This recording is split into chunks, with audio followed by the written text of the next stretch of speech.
반갑습니다. 석소장입니다. 자, 지난 시간 2026학년도 의대 수시 학생부 교과 전형의 수능 최저 학력 기준별 전략을 알아본 것에 이어서 오늘은 2026학년도 의대 학생부 종합 학종 전형의 수능 최저 학력 기준별 전략을 알아보고자 합니다. 2025학년도 당시 의대 지원에 대해서 어차피 지역인재결의 학생부 교과 전형만 지원이 됐겠지, 학생부 종합 전형은 경쟁이 상대적으로 덜 치열하겠지와 같은 아니란 생각으로 접근을 하셨던 학부모님들이 꽤 계셨는데, 석소장이 2026학년도 의대 수시 총정리 컨텐츠에서 말씀을 드렸다시피 이러한 분들 대다수는 학생부 교과 전형 덕분에 안정 및 하방 라인이 든든해진 의대 지원군들의 전폭적인 상향 지원 덕분에 예상치 못한 결과를 마주하신 분들이 많습니다. 특히 그 중에는 이 정도 수능 최저 학력 기준은 충분히 채울 것 같네, 애들이 다 교과로 빠져서 학종은 올해 경쟁률이 조금 떨어질 것 같으니까 안정이나 하향 다 빼고 상향 중심으로 지원 한번 해보자, 하나는 붙겠지의 전략으로 갔다가 수능에서 미끄덩하는 바람에 의도치 않게 N수의 길로 들어선 학생들도 많은 만큼 의대 학생부 종합전형은 내신과 비교과만 믿고 지원할 것이 아니라 기본적으로 수능 최저 학력 기준의 존재감이 지원 시점에서의 측면에서나 합격 시점에서의 측면에서나 여러모로 대두된다는 점을 꼭 기억해 주시길 바라면서 곧바로 시작을 해보도록 하겠습니다. 자, 우선 오늘 컨텐츠에서 집중적으로 다룰 사항은 2026학년도 의대 학생부 종합전형 수능 최저 학력 기준별 지원 전략입니다. 본격적으로 분석을 시작하기 이전에 의대 학생부 종합전형은 지원군의 고교 유형이 가지각색인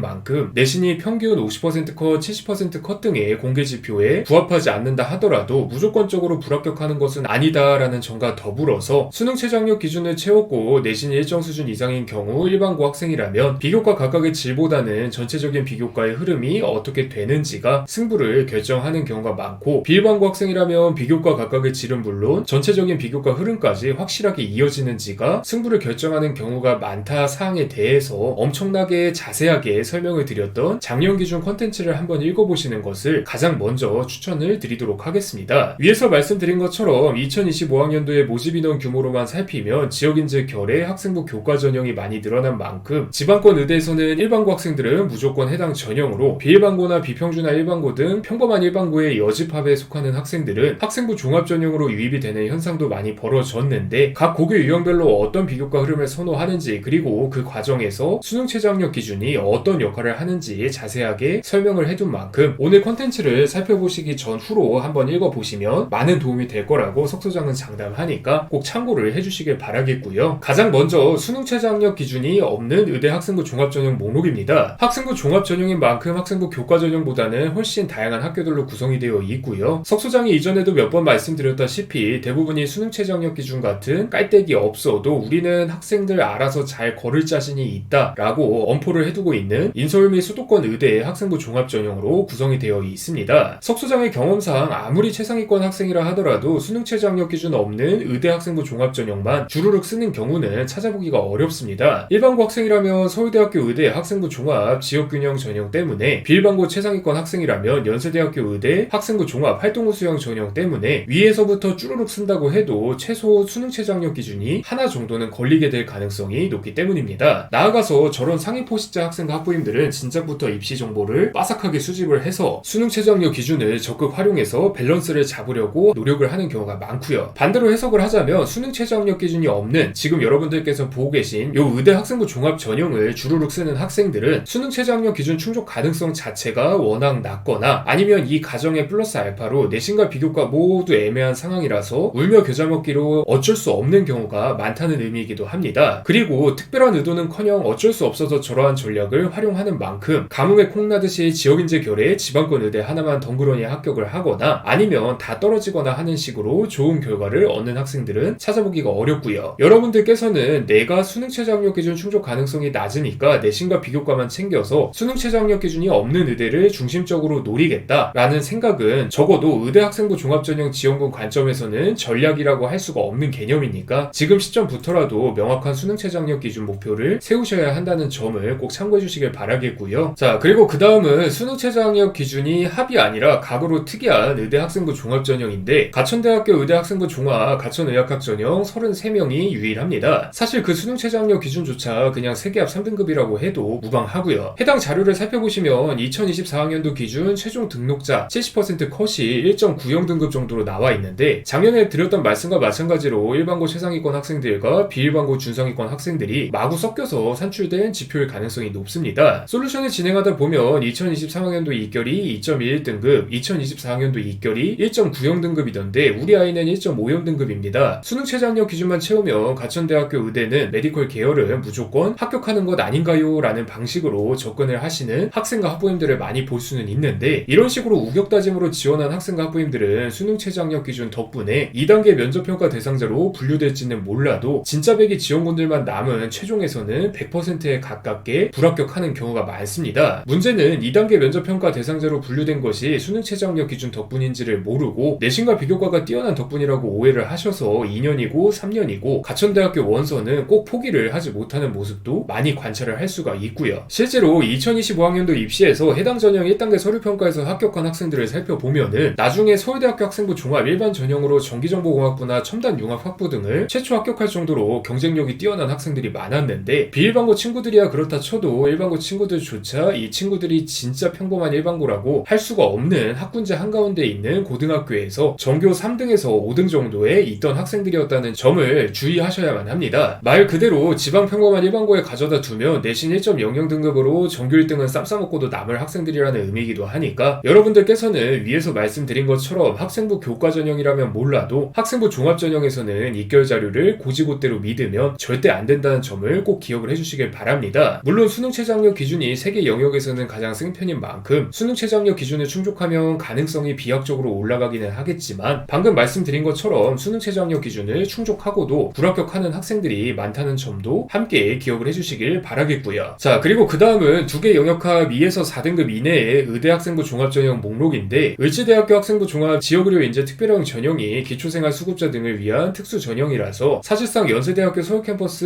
의대 학생부 종합 활동후 수용 전형 45명이 전부라 한 탭에 묶어두었습니다. 저번 컨텐츠에서 보신 분이라면 아시겠지만 연세대학교 서울캠퍼스 의대의 해당 전형 역시 영어 3등급 이내라는 별도의 조건이 달려 있어서 사실상 세계합 5등급으로 보는 것이 맞고요. 추가적으로 다들 잘 아시다시피 2025학년도에 들어서는 우리가 흔히 아는 MMI 면접 형태로 변화가 생겼는데, 이로 인해서 2025학년도 합격군에는 상당한 변화가 생겼을 가능성이 높다는 점을 잘 참고를 해주시길 바라겠습니다. 그리고 나아가서 한 가지 더 말씀을 드리고자 하는데, 고교이용 상관없이 의대 상위 포식자로 군림을 하고자 하는 학생과 학부모님들께서는 고등학교 2학년 여름방학 정도부터 적어도 해당 전형의 수능 최저학력 기준은 넉넉하게 맞출 정도로 실력을 갈고 닦는 경우가 많습니다. 서울대학교 의대는 떨어져도 연세대학교 서울캠퍼스 의대는 가겠다라는 마음가짐이라 보시면 되는데, 설령 해당 전형에서 최종 불합격을 한다고 하더라도 해당 전형 수능 최저학력 기준의 기본 조건 2개합 2등급을 충족하는 상황에서 운 좋게 영어가 2등급이 나온다거나 하면은 웬만한 3개합 4등급 의대는 싹 다 충족을 시킬 수 있기 때문에 그렇습니다. 학생 여러분들께서 누구보다 잘 실감하고 계시겠지만 모의고사 등급은 2주 바싹 한다고 안정적으로 확보되는 분야가 아닌 만큼 메이저 의대를 노려서 합격했던 학생과 학부모님들은 진작부터 모의고사에 투자할 시간을 확보하기 위해서 최선을 다한다는 점을 꼭 명심을 해주시길 바라겠고요. 자, 그 다음은 세계 영역합 4등급 이내의 의대 학생부 종합전형 목록입니다. 의대 지원 이슈 때문이든 아니면 2026학년도에 들어서 원래부터 예정되어 있던 변화를 추진했기 때문이든 구성 대학교가 상당히 많이 변화했던 점을 알 수가 있습니다. 예를 들면 건국대학교 글로컬 캠퍼스 의대 학생부 종합 코지토 자기추천 지역인재 전형 14명 30명이 세계합 5등급 구간으로 빠져나갔고요. 경희대학교 의대 학생부 종합 네오르네상스 전형 25명이 수능 최저학력 기준이 새롭게 신설되어서 들어왔고, 지방권 의대들은 의대 지원 여파 덕분에 모집 인원이 꽤 부풀려진 상태고, 한양대학교 의대는 2025학년도와 달리 학생부 종합 소류형 전형 16명을 이겨먹고 학생부 종합 추천형 전형 40명이 메인 전형이 되는 등 굉장히 다양합니다. 물론 수능 최저학력 기준 자체가 굉장히 빡빡한 만큼 해당 변화들만으로 2026학년도 입결이 2025학년도에 비해서 다이내믹한 수준으로 변화하거나 그러지는 않겠지만, 적어도 지원군과 합격군의 양상에서는 큰 변화가 생길 가능성이 높다는 점을 꼭 명심을 해주셔야만 합니다. 석 소장이 항상 꾸준하게 드리는 말씀처럼 수능 최저학력 기준은 여러분이 넘지 못하면 장애물로 작용하지만 여러분이 넘으면 다른 학생들이 넘지 못하게 하는 방어막으로 작용하는 양날의 검이기 때문이니까 이 점을 꼭 참고해 주시길 바라겠고요. 자, 그 다음은 세계 영역합 5등급 이내의 의대 학생부 종합전형 목록입니다. 해당 영역 구간 역시 변동이 꽤 심합니다. 건국대학교 글로컬 캠퍼스 의대 학생부 종합 코지토 자기추천 지역인재 전형 14명 30명이 새롭게 진입을 했고요. 고신대학교 의대 학생부 종합 자기추천 지역인재 종합전형 2명 3명도 새롭게 들어왔습니다. 단국대학교 천안캠퍼스 의대 학생부 종합 DKU 인재 면접형 전형 15명은 점은 이전에도 몇 번 말씀드렸다시피 학생부 교과 지역 메디 바이오 인재 전형의 여파로 인해서 모집 인원이 많이 뜯겨 나가서 40명에서 15명으로 줄어들었고요. 연세대학교 미래캠퍼스 의대 학생부 종합 강원인재 일반 강원인재 한마음 전형 27명 3명도 4개함 6등급에서 이번 영역 구간으로 새롭게 진입을 했습니다. 나아가서 전남대학교, 조선대학교, 충남대학교, 충북대학교 등은 대충 감이 잡히다시피 의대 증원에 영향력을 받은 상황이고요. 여러분들께서 한 가지 주의를 하셔야 되는 점은 이러한 변화 사항들을 명확하게 인지를 해야 한다는 점입니다. 솔루션을 진행하다 보면 학생부 교과 전형도 아니고 학생부 종합 전형인데 수능 최저 학력 기준 여파가 그렇게까지 직접적으로 영향을 줄까요와 같은 방식으로 이야기를 하시는 분들이 많은데요. 이러한 관점에서의 생각을 정말로 주의를 하셔야만 합니다. 예를 들어서 수능 최저 학력 기준이 전년도 대비 강화된 곳이면 몰라도 완화된 곳은 그만큼 합격군의 내신과 비교과 수준이 높아질 수밖에 없습니다. 문제는 메디컬 중에서도 의대 열풍이 심각한 만큼 나보다 앞등수인 학생들이 여기 쓰고 저기 쓰고 하는 바람에 어쩔 수 없이 겹치지 않도록 남은 의대를 쓰다 보니까 수능 최저 학력 기준이 완화된 것을 알면서도 쓸 수밖에 없는 상황에 놓이게 된다거나 아니면 학교 선생님들의 작년에 너네 선배 여기 쓰니까 붙더라 쌤이 봤을 때 너 내신이나 비교과 그 선배랑 비슷한 것 같으니까 그냥 써 등의 안일함 접근 등 원서 접수 외적인 이슈 등을 고려를 하면은 막상 이러한 사실을 알면서도 지원할 수밖에 없는 상황이 분명하게 발생을 한다는 점이니까 이러한 상황을 꼭 주의를 하셔야만 합니다. 다른 계열은 몰라도 유난히 메디컬 계열에서는 이런저런 요인들 다 제외하고 막연하게 전년도 입결만 보고 혹은 전년도 아는 사람 이야기 듣고 원서 접수를 하면은 올킬이 많이 나는 본질적인 이유이기도 하니까 꼭 잘 참고를 해주시길 바라겠고요. 자, 그리고 그 다음은 세계 영역학 6등급 이내의 의대 학생부 종합전형 목록입니다. 학생부 교과 전형과 마찬가지로 슬슬 다른 메디컬 계열 수능 최저 학력 기준과 겹치기 시작하는 구간인 만큼 새롭게 진입한 가톨릭 관동대학교를 제외하면 예년이나 올해나 비슷비슷한 학교들로 비슷비슷하게 구성이 되어 있습니다. 가톨릭 관동대학교의 학생부 종합 가톨릭 지도자 추천 전형 5명은 2025학년도까지 세계화 5등급이었다가 1등급 완화된 것으로 보이고요. 나머지 두 전형은 의대 증원 덕분에 2026학년도에 신설된 것으로 보입니다. 2025학년도 역시 마찬가지로 원광대학교 의대에는 가지각색의 학생들이 모이는 양상이 그대로 발생했으니까 이 점도 참고를 부탁드리겠고요. 작년에 드렸던 말씀과 동일하게 의대를 학생부 종합전형으로 지원하고 싶은데 본인이 채울 수 있는 수능 최저 학력 기준의 상한선이 세계함 6등급이라면 여기 나와있는 학교들에다가 종합대학교 일반 전공을 버무리거나 아니면 초반부에 언급해드렸던 수능 최저 학력 기준이 없는 의대 학생부 종합전형을 우주상향을 넘어서 은하에서 은하를 건너가는 수준의 상향으로 지원하는 방법밖에 없다는 점을 명심을 해주셔야만 합니다. 아무튼 이래저래 세계함 6등급은 선택지가 그렇게 넓지는 않으니까 주의를 해주시길 바라겠고요. 그 다음은 세계 영역학 7등급 이내의 의대 학생부 종합전형 목록입니다. 의대 증원 이전까지는 서울대학교 학생부 종합 지역균형 전형 39명만 외롭게 자리를 지키고 있었는데 의대 증원 덕분에 강원대학교 춘천 캠퍼스 의대 학생부 종합 지역인재 전형 30명도 합류를 했습니다. 물론 다들 예상하시겠지만 수능 최저 학력 기준이 같다고 하더라도 두 학교를 같이 쓰는 학생들은 없을 가능성이 매우 높으니까 적당하게 구분해서 생각하시는 것을 추천드리겠고요. 자, 그리고 그 다음은 4개 영역학 5등급 이내의 의대 학생부 종합전형 목록입니다. 해당 영역 수능 최저 학력 기준이 어떻게 보면 가장 어려운 수능 최저 학력 기준인 만큼 저 정도의 수능 최저 학력 기준을 당당하게 요구할 만한 학교도 딱 저 정도 대학교인 만큼 2025학년도나 2026학년도나 똑같은 구성의 대학교들입니다. 나아가서 지역인재 결의 전형도 하나도 없는데 예전에 말씀드렸던 것처럼 지원군 입장에서는 저 정도 수능 최저 학력 기준을 채울 수 있는데 지역인재 결의 전형에 하나 투자하라고 싶은 의문점이 들 수밖에 없어서 그럴 가능성이 높습니다. 물론 이화여자대학교의 경우 2026학년도에 들어와서 학생부 종합 미래인재 전형이 수능 최저 학력 기준이 없는 학생부 종합 미래인재 면접형 전형과 수능 최저 학력 기준이 있는 학생부 종합 미래인재 서류형 전형으로 분화되며 모집 인원이 반토막 났으니까 이 점은 별도로 참고를 해주셔야만 하고요. 추가적으로 작년에 메디컬 튜토리얼 컨텐츠에서 석소장이 4개와 5등급을 요구하는 곳들이긴 하지만 수능 최저 학력 기준 충족에 들이는 노력에 비해서 의대 네임밸류가 영 언밸런스한 바람에 처음부터 저 의대들을 목표로 잡고 꾸준히 노력하는 학생들은 딱히 없다. 대신에 3개합 4등급을 중심적으로 노리다가 해당 대학교들은 다 떨어지고 어쩌다 4개합 5등급 수능 최저 학력 기준을 충족하는 것에 성공해서 해당 의대들에 최종 합격하는 학생들이 많다라고 말씀을 드렸었는데 의대 증원이 되었던 2025학년도 역시 동일한 현상이 발생했습니다. 이러니 저러니 해도 지방에 탈출하고 싶은 학생들에게는 명확한 선호 포인트가 있는 곳이기도 하니까 여러분들께서는 잘 참고를 해주시길 바라겠고요. 마지막으로 4개 영역학 6등급 이내의 의대 학생부 종합전형 목록입니다. 앞에서 말씀드렸다시피 연세대학교 미래캠퍼스 의대 학생부 종합 강원인재 일반, 강원인재 현재 한마음 전형 27명 3명이 2026학년도에 들어서 세계화 모든것 구간으로 파격적인 완화를 통해서 빠져나갔고요. 그 외에는 동일한 학교들입니다. 이유는 4개화 모든것 구간과 동일하게 어차피 수능 최저 학력 기준이 4개 구간인지라 큰 이유 없이는 유입될 의대도 빠져나갈 의대도 없기 때문이라고 생각을 하시면 쉽습니다. 석수장의 경험상 2025학년도 역시 2024학년도와 크게 다르지 않은 지원군과 합격군 양상이 발생했기 때문에 수능 최저 학력 기준 난이도에 비해서 의대 네임밸류가 왜 이렇게 어정쩡한지의 이유 역시 작년에 메디컬 튜토리얼 컨텐츠에서 드렸던 말씀이 그대로 적용될 것으로 보입니다. 여러분들께서는 해당 의대들에 대해서 위화감이 발생하는 이유와 더불어서 왜 N수생들의 표본이 많은지를 한번 꼼꼼하게 생각을 해보시길 바라겠고요. 자, 오늘은 이렇게 의대 2026학년도 학생부 종합전형 수능 최저 학력 기준별 전략을 한번 알아봤는데, 오늘 컨텐츠를 쭉 살펴보시면 아시겠지만 2026학년도에 들어서는 의대 학생부 종합전형 내에서도 수능 최저 학력 기준 영역별로 여러 변화사항들이 많이 생겼습니다. 2025학년도 당시에도 급격한 변화로 인해서 지원군과 합격군의 양상이 많이 변화하는 의대들이 있었는데 2026학년도 역시 마찬가지로 그대로 작용할 것이라 생각을 하시면 편합니다. 석소장이 오늘 변화사항을 언급한 의대들은 입결만 혹은 아는 사람이 그랬다고의 느낌으로 접근했다가는 뒤통수를 아주 세게 맞을 가능성이 높은 의대라는 점을, 그리고 당연하게도 변화된 의대들의 파급력은 다른 의대들도 똑같이 나눠받는다는 점을 기억해 주시길 바라면서 오늘의 컨텐츠를 마무리 짓도록 하겠습니다. 모쪼록 메이저 의대를 지망하는 학생과 학부모님들께서는 세계합에서 승부를 볼 생각을 하시는 것이 맞고, 세계합에서 어느 정도 조건을 충족할 기미가 보인다면 남은 시간은 내신과 비교과에 최선을 다해서 투자해야 나중에 원서 쓸 시점에 조금이라도 선택의 범주를 넓힐 수 있다는 점을 꼭 명심해 주시길 바라겠습니다. 감사합니다.